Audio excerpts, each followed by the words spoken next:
Recipe हो।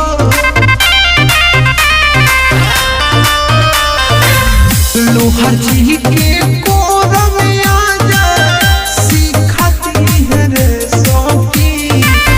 विश्वकर्मा जी के पीला कोला के पासी।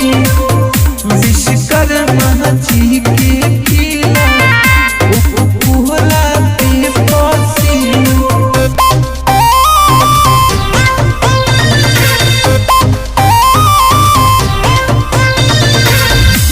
म्यूजिक बाय आर्या आकाश। आवलेला एक रेजा भाई 2000 के नमरिया।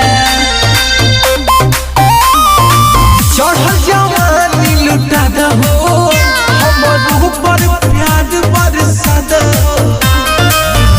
आहवासी कोरा में आजा सिखा दी है रेसिपी हो।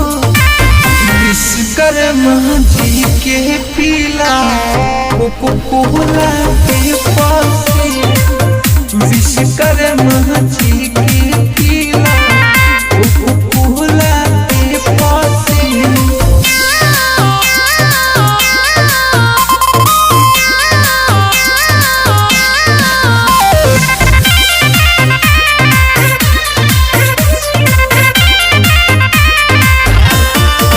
तन दिखावा सिखावा अपन उठा की घोड़िया। होय बाडू हाईलाइट हो दोनों जोबन बाटी टाइट हो। आहवासी आदि करे जा प्यार वाला रेसिपी। विश्वकर्मा जी के पीला कोला के पासी।